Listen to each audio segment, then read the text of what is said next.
બોલ હવે બોલ. અને રો અવરોધક આર ત્રિજ્યા એલ લંબાઈ અને રો અવરોધકતા વાળા તારમાંથી આઈ પ્રવાહ પસાર કરતા ઉષ્મા ઉત્સર્જન પામવાનો દર કેટલો થશે? એલ જવાબમાં કઈ નથી આપ્યું. ઉષ્મા ઉત્સર્જન પામવાનો દર પૂછ્યો છે તમને. જવાબમાં રો એલ એ પાઈ અને એટલે ટૂંકમાં એની કિંમતો આપેલી છે. આપણે કયું છે 123. તો કંઈ કરવાનું નહીં. 123માં શાંતિથી જોયા કરવાનું. તો 123માં તમે લેશો, તમારે કંઈ નહીં, અવરોધના સૂત્રો લખીને વાર્તા પતાવી દેવાની. આપણે પાવરનું સૂત્ર શું લખીએ? પી. વોલ્ટેજ છે, અંદર જુઓ તો વોલ્ટેજ નથી. ત્રિજ્યા છે, આર છે, આઈ છે. આઈ છે તો પી ઇઝ ઇક્વલ ટુ શું લખશું આપણે? I square R. હું એટલે અંદર જોતો હતો શું છે. P is equal to I square R. I જવાબમાં છે I square. R is equal to rho L by A. અને આની અંદર કિંમત મૂકો તો I square rho L by A એટલે આર છેદનું ક્ષેત્રફળ આવે એટલે પાઈ આર સ્ક્વેર. જવાબમાં શું છે? એ જ છે. જો બીજું કંઈ નથી. 124.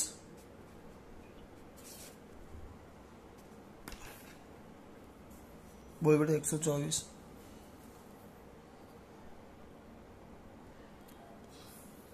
1.5 વોલ્ટ ઈએમએફ બોલ પછી.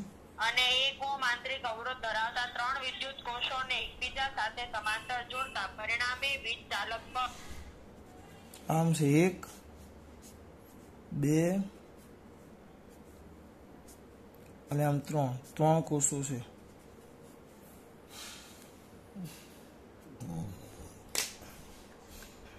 બરાબર. કેટલો છે? આ એપ્સાઇલોન, આ R, epsilon R, epsilon R. સમાંતર જોડો તો આપણે ભણી ગયા. જો 3 ને સમાંતર જોડો, સમાંતર, તો એનું ઈએમએફ થશે. યાદ છે? સમાંતર આવે એટલે ઈએમએફ એક સરખું. કાલે જ ચલાવેલું કે આગલા પીરિયડમાં ચલાવેલું સરખું, એટલે ઈએમએફ થશે એપ્સાઇલોન.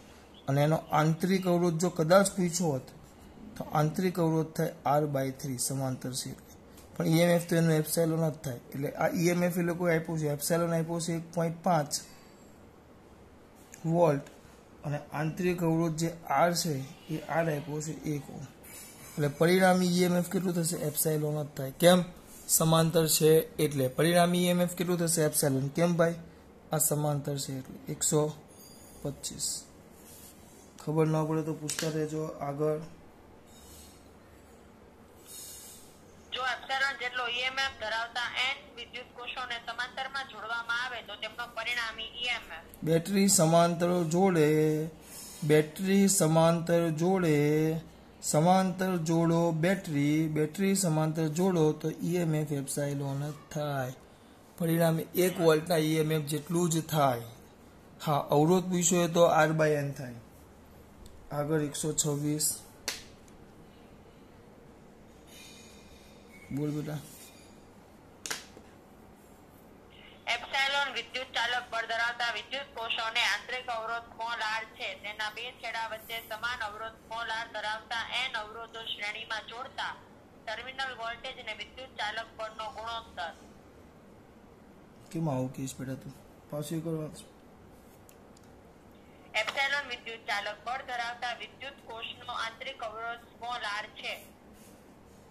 બોલતી જા. તેના બે છેડા વચ્ચે સમાન અવરોધ r ધરાવતા n અવરોધો શ્રેણીમાં જોડતા ટર્મિનલ વોલ્ટેજ અને વિદ્યુત ચાલક બળનો ગુણોત્તર. ટર્મિનલ વોલ્ટેજ અને વિદ્યુત ચાલક બળનો ગુણોત્તર એમ કીધું છે. આ આપણને ખબર છે. આંતરિક અવરોધ છે સ્મોલ આર. આ બધા પાછા આર છે. કેવા છે આવા? એન છે. એન અવરોધ. ધ્યાન રાખજો. એન અવરોધ છે.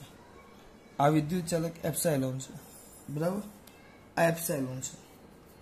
તો હવે તમને એમ કીધું છે બેટા, તમને એમ કીધું છે ટર્મિનલ વોલ્ટેજ આયરો. આ બે છેડા વચ્ચેનો ટર્મિનલ વોલ્ટેજ કહેવાય.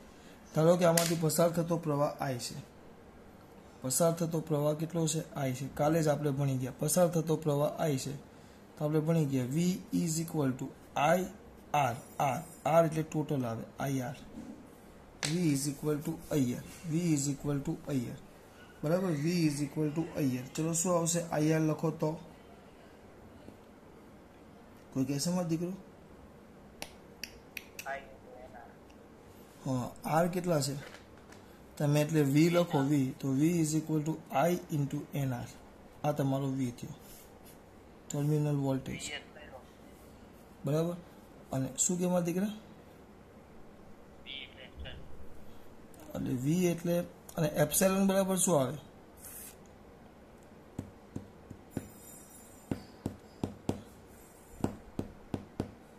એપ્સિલોન બરાબર શું આવે? શું તો યાદ કરો. V is equal to epsilon minus IR. પણ આર એટલે બધો અવરોધ. બધો અવરોધ એટલે N+1 R. કારણ કે આ N અવરોધ તો ખરા ને એક આ અવરોધ આવે પાછો. જો આ વોલ્ટેજ વી, આ પ્રવાહ I પસાર થતો હોય તો આ બે છેડા જે છે, આ બે છેડા ધ્યાન આપજો ખાસ. તો આ તમારો ટર્મિનલ વોલ્ટેજ વી થયો. તો ટર્મિનલ વોલ્ટેજ વી એટલે તમે આ પણ લખી શકો, વી એટલે એપ્સિલોન માઇનસ IR પણ લખી શકો, અને વી એટલે આ બે છેડા વચ્ચે આ જે વોલ્ટેજ છે પણ લખી શકો. એટલે મેં આ નીચેના ભાગ માટે V is equal to IR લખ્યું. પણ આર એટલે કેટલા? 1 2 3 4 એવા N અવરોધ છે એટલે NR શ્રેણીમાં છે એટલે. પછી ઉપરના ભાગ માટે V is equal to epsilon minus IR. તો આ મારું બીજું સમીકરણ થઈ ગયું. જો બરાબર. તો તમને આ બેને સરખાવવાનો ગુણોત્તર લેવાનો કીધો છે. કયો વાંધો નહીં, ચલો ને વી ની કિંમત મૂકો ને.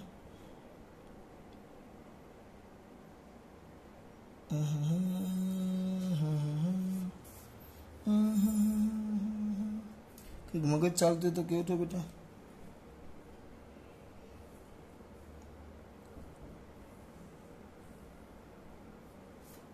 અટવાય છે થોડું. કિર્ચોફનો બીજો નિયમ વાપરીએ તો પ્રવાહ I પસાર થાય છે.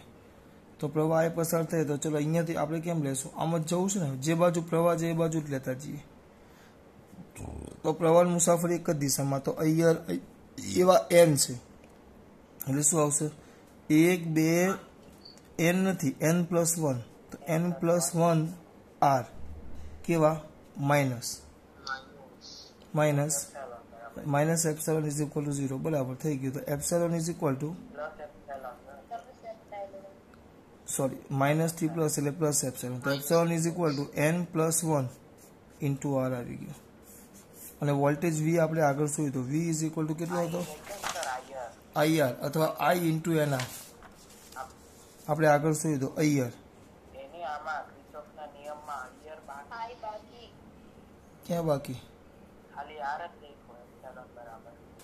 આ ઇન્ટુ I. ઓકે, અહીંયા પાછો I આવ્યો. બસ I ઇન્ટુ INR. બરાબર ને? આ વી બરાબર IR પણ શ્રેણીમાં છે એટલે NR. આ વોલ્ટેજ, આ બે છેડા વચ્ચેનો વોલ્ટેજ આવે. તો V is equal to I into NR એટલે NR આવ્યું. અને epsilon is equal to N+1 into એટલે ટૂંકમાં IR કર્યું છે. IR આર આખા બધા અવરોધ કેટલા છે બેટા? સીધા અવરોધ બધા કેટલા છે? અહીંયાથી આખો લઈ લઈએ તો કેટલા છે? એક વધારે છે એટલે આ આવી ગયું. આ બે આવી ગયા. તમને બેનો ગુણોત્તર લેવાનો કીધો છે તો ગુણોત્તર લઈ લો વી બાય એપ્સિલોન. તો IR બે માંથી ઉડી જશે તો શું વધશે બેટા? N/N+1. N/N+1 થઈ ગયું. જો પછી કયું છે? 127. બોલો 127. સમાન EMF એપ્સિલોન ને સમાન આંતરિક અવરોધ R ધરાવતા N વિદ્યુત કોષોને અવરોધ R સાથે સમાંતરમાં જોડવામાં આવે તો R માંથી વહેતો પ્રવાહ. પાછી એક વાત આકૃતિ દોરવી પડશે. સમાન EMF એપ્સિલોન ને સમાન આંતરિક અવરોધ r ધરાવતા N વિદ્યુત કોષોને અવરોધ કેપિટલ R સાથે સમાંતરમાં જોડવામાં આવે. આને સમાંતરમાં જોડીએ છીએ આપણે. 1 2 3 આ બેટરી છે. આવી N બેટરી છે. ધ્યાન એવી બેટરી કે જેનું EMF છે એપ્સિલોન અને એનો આંતરિક અવરોધ R છે. અને આ કયો હતો? આપણે કેપિટલ R સાથે સમાંતર જોડ્યો. આવી N બેટરી છે. આ બધી એક સરખી જ છે. આ બધી એક સરખી જ છે. તો અવરોધ R માંથી વહેતો પ્રવાહમાં દીકરાઓ કીધો છે. અવરોધ R માંથી વહેતો પ્રવાહ I. આમ બેટરી લો તો પ્રવાહ I આમ આવશે. કઈ કરવાનું આપણે ભણી ગયા, મેં તમને સમજાવેલું. કે આમાં આઈ શોધવાનું કહીએ તો I is equal to epsilon EQ છેદમાં capital R plus small r EQ. તો કઈ કરવાનું અવરોધ એન જ છે ને, એન કેટલા છે, સંખ્યા કેટલી કીધી છે, સ્મોલ એન કીધું છે. તો ચલો ધ્યાન આપો, 1 2 3 બધી બેટરી સમાંતર છે. સમાંતર છે એટલે મારા દીકરાઓને યાદ આવવું જોઈએ, એપ્સાઇલોન ઇક્યુ બરાબર તો એપ્સાઇલોન જ થાય. સમાંતર છે એટલે વોલ્ટેજ સરખા, બેટરી સમાંતર છે એટલે વોલ્ટેજ સરખા, બરાબર. અને આર ઇક્યુ R R R R R R R R બધા સમાંતર, એ ટૂંકમાં આર બાય એન. કિંમત મૂકો તો એપ્સાઇલોનના છેદમાં capital R plus R by N. તો આ તો મેં તમને કરાવેલું છે. એપ્સાઇલોન લસા લઈ લો તો N R plus small R, આ ઉપર આવી જાય એટલે એન એપ્સાઇલોન થઈ ગયું. જો આ થઈ ગયું, એકદમ સિમ્પલ આપણે કરાવ્યું છે, બરાબર. ત્યાર પછી 128 એ બધું જાતે કરી નાખજો. આ 128 મહિના જેવું જ છે, તમને જાતે આવડશે. 128 જાતે કરજો.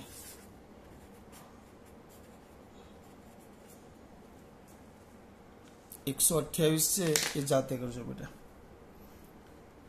ચલો હવે તમારે હજી 2 મિનિટની વાર છે, તો એક નાનો એવો દાખલો કરી દઈએ આપણે. ચલો 132માં જુઓ, મેં કરાવી દીધો છે તમને. 132માં જુઓ, જૂની ચોપડીનો MCQ છે, જૂની ચોપડીનો 132માં કેટલા કીધા છે? 132માં જુઓ 200